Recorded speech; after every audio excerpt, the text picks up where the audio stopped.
This is Jonathan Cahn. Welcome to my YouTube channel. When you look at what's happening in the world, it's easy to wonder what's going on, and are things out of control? Is this what the Bible foretold? Is the end near? What do I need to know about the future? Where's it all going? How can I be prepared? What is God's prophetic word for the hour and for me? On this channel, you're going to find prophetic updates, the mysteries of God, daily words for life, biblical revelation, prophetic teachings, and much more. I pray it's going to be a great blessing to you in the days ahead.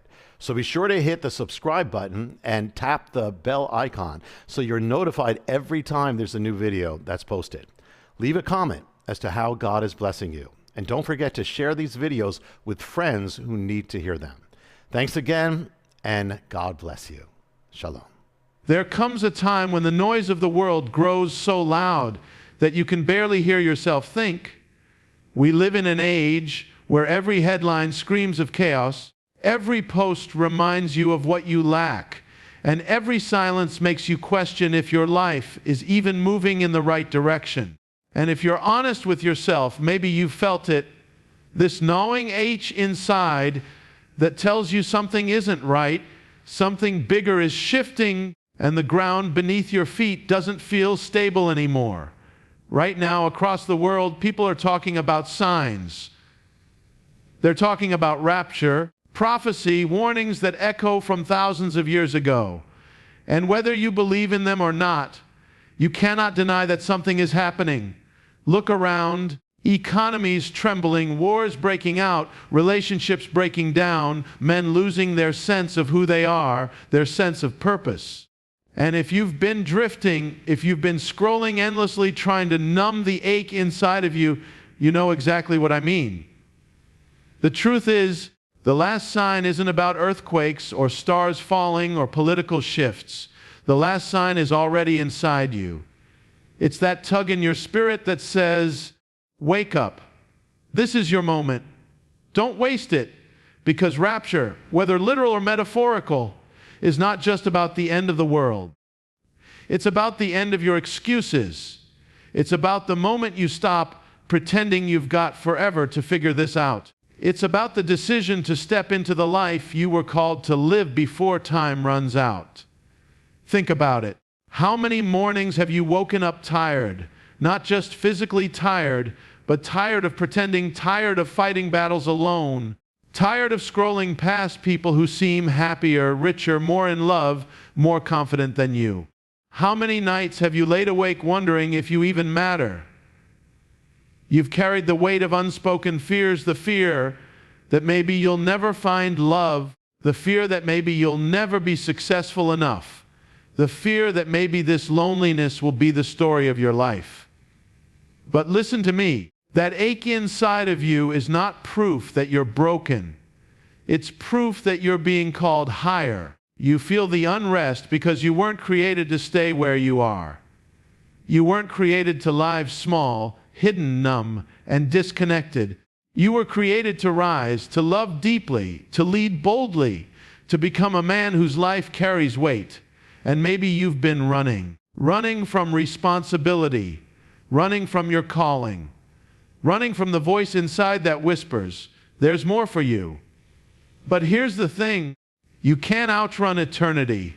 You can't outrun the truth that time is moving, signs are appearing, and one day the chance you thought you had forever to take will be gone. So today is not about scaring you with prophecy. Today is about waking you up with truth.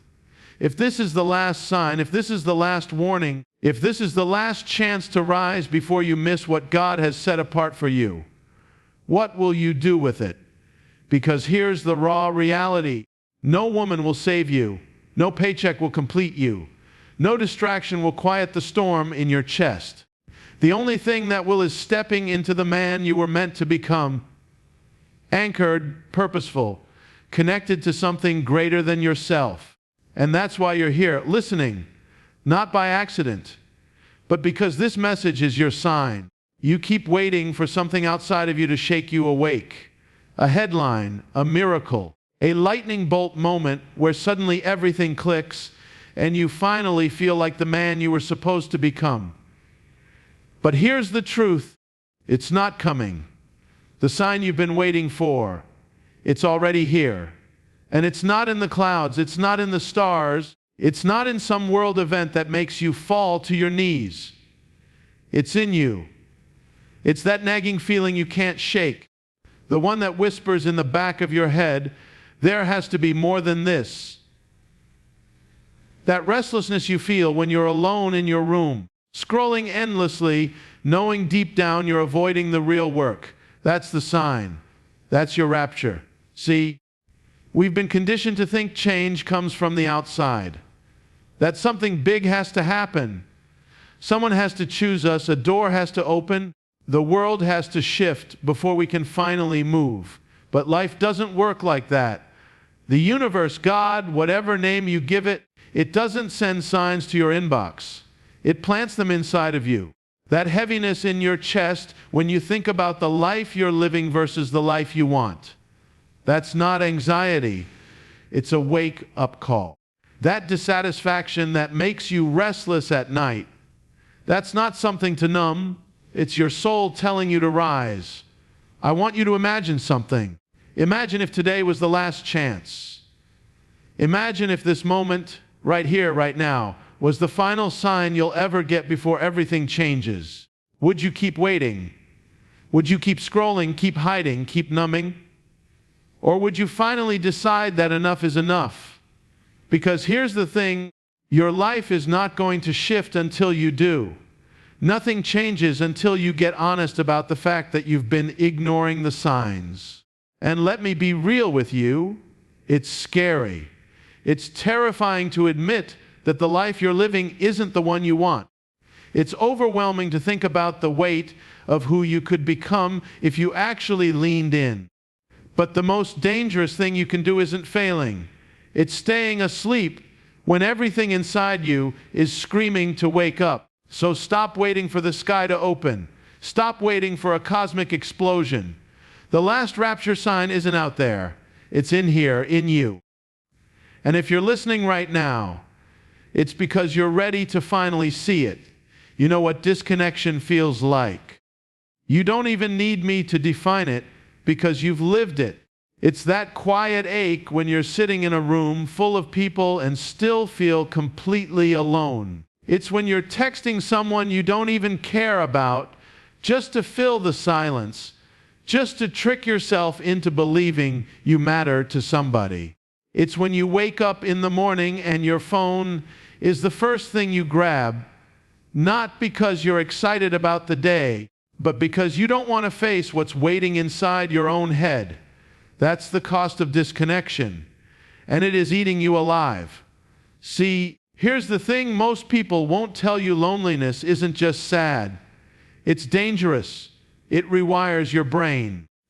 It convinces you that you're not worth showing up for.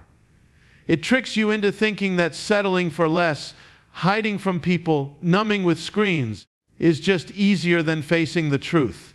And the truth is this: you were created to connect with people, with your purpose, with God.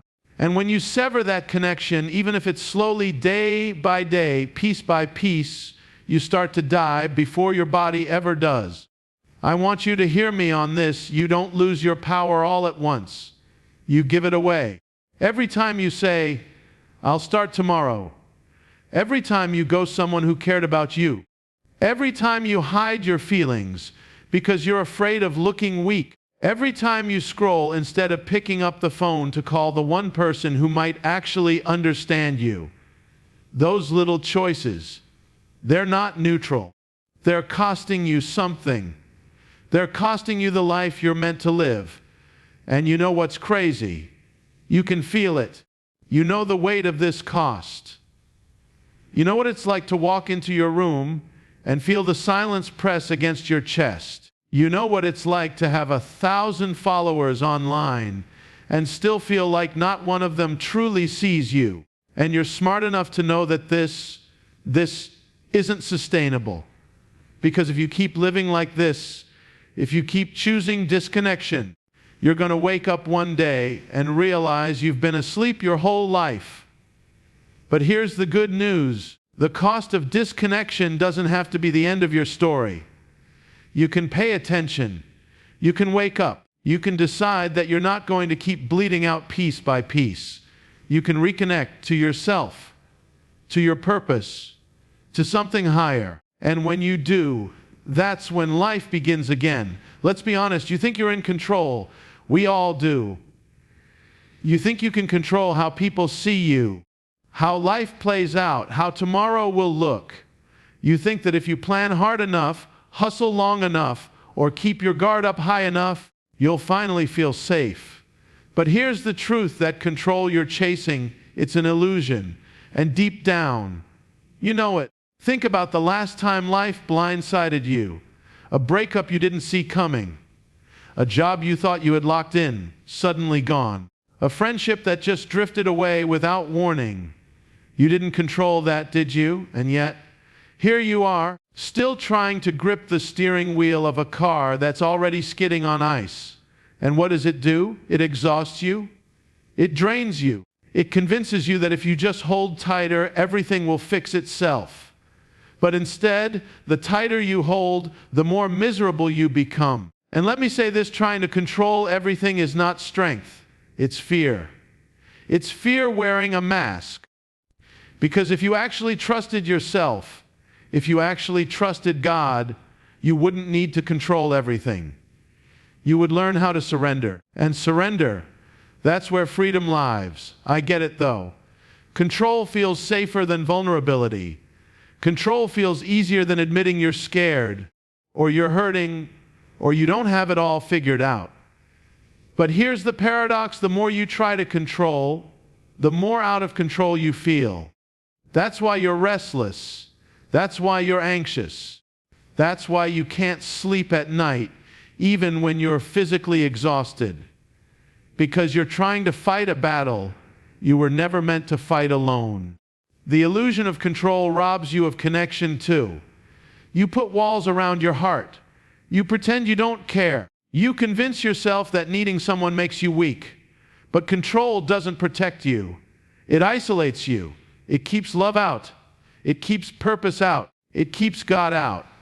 And you end up standing in the rubble of your own defenses, wondering why you're still empty.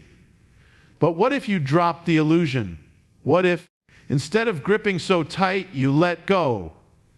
What if you trusted that life doesn't have to go exactly as you planned for it to be meaningful? What if you believed that the detours, the delays, the heartbreak, they were all pointing you to something greater than your own blueprint? Here's the shift: stop chasing control. Start chasing truth. Because once you stop pretending you're in charge of everything, you'll finally see the one who actually is. And that, my friend, is where your peace will be. You ever notice how the loudest battles you fight aren't out there? They're in here, in your mind, in your chest, in that quiet place you don't let anyone see. From the outside, people think you've got it together. You smile, you crack a joke, you show up to work, you play the part. But inside, it feels like a war zone, and nobody else hears it but you. That's the hidden battle. The fight between who you are right now and who you know you could be. The pull between your faith and your fear, your purpose and your pain. You wake up in the morning, and before you even step out of bed, your mind is already at war, telling you what you're not, what you'll never have, who you'll never be. And here's the dangerous thing: if you don't recognize it for what it is, you'll start believing those voices. You'll think they're you. But let me tell you something: those voices are liars. That voice telling you you're not enough, a liar.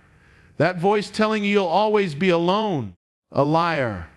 That voice telling you to just give up because nothing will change, a liar. It's not truth, it's an attack.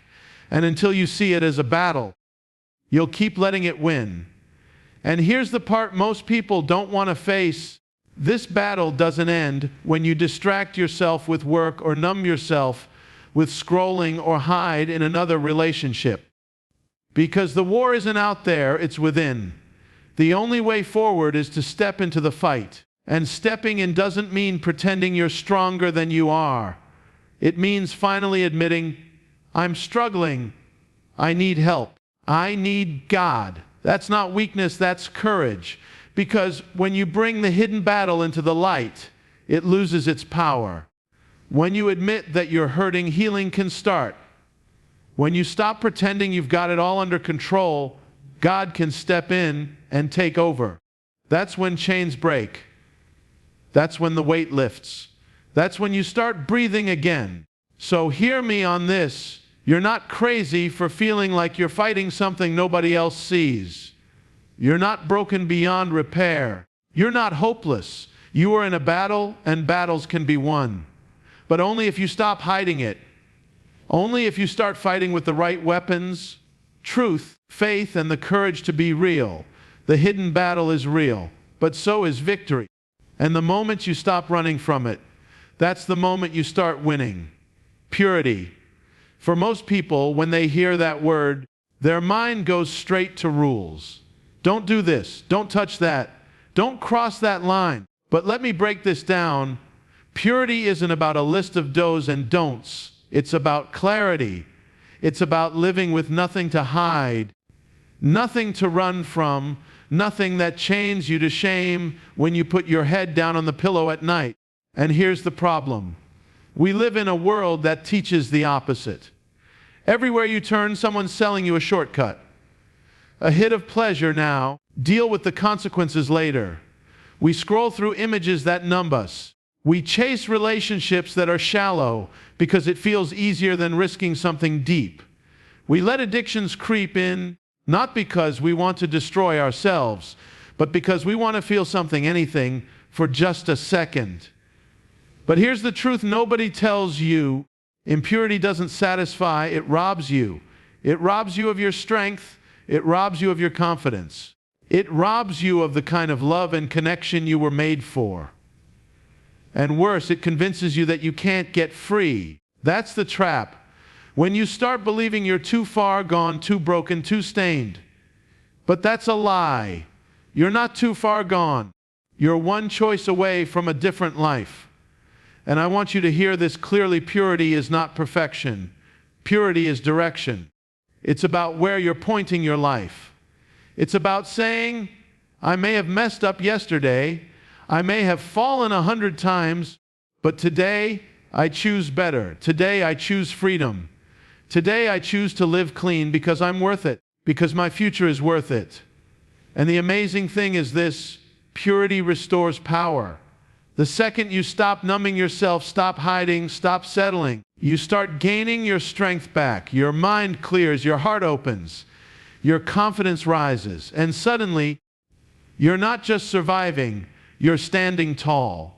So don't run from this call. Don't push it off because it feels uncomfortable.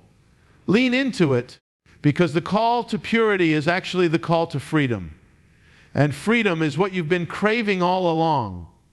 You are not chained to your past. You are not defined by your mistakes. You're defined by the choice you make today. Choose purity. Choose freedom. And watch how fast everything starts to change. If there's one lie that keeps more people stuck than anything else, it's this one. I'll do it later. Later, I'll start healing. Later, I'll fix my habits. Later, I'll chase my dreams. Later, I'll surrender to God. Later, later, later. But let's be real. Later is a trap. Later is the excuse that steals your life one day at a time. You think you've got time. You think tomorrow is guaranteed. But look around. How many people woke up yesterday thinking they had years ahead of them, and today their story's already over? Life is fragile. It's unpredictable. And if you're waiting for the perfect moment to finally make a change, it's never coming. The perfect moment is a myth. The only moment you actually have, the only one that's real, is right now. And I get it. Urgency can feel scary.